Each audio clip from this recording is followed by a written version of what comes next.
আল্লাহ যে আছেন, আল্লাহ যে মানুষের এত কাছে, আল্লাহ যে দোয়া কবুল করেন, শোনেন, মানে আমি হৃদয় থেকে উপলব্ধি করেছি। এই কথাগুলো তো বোঝানো যাবে না, এগুলো তো আমি কোনো দলিল বা প্রমাণ দিয়ে আপনাকে বোঝাতে পারবো না। এটা আপনি ফেস করলে না, ফিল করলে বুঝতে পারবেন। সেজদায় দোয়া করতে করতে চোখের পানি ফেলার সাথে সাথে দেখা যায় যে নার্স এসে বলেছে আমাকে যে আর কাঁদতে হবে না, এই যে মেয়ের কান্না শোনেন। এমন হয়েছে আমার সাথে।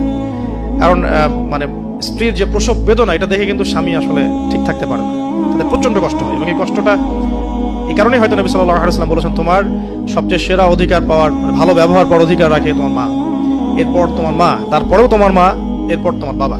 তো মায়ের এই যন্ত্রণা শুধু মায়েরাই বুঝতে পারবেন। তো আপনি যদি জান্নাত পেতে চান, মায়ের সেবা করেন, মায়ের খেদমত করেন, মাকে সন্তুষ্ট রাখেন, ইনশাআল্লাহ জান্নাত পেয়ে যাবেন ইনশাআল্লাহ। আর এই যুগে কিন্তু মা বাবার সাথে দাস দাসীর মতো আচরণ করা হয়। মায়ের হকটা কখনো নষ্ট করেন না। আর তার মেয়েদের প্রতি একটাই তাদের প্রতি আমার কনসেপ্টটা ভিউ হচ্ছে এরকম যে কঠিন হয়ে তাদের সাথে কোনো লাভ নাই।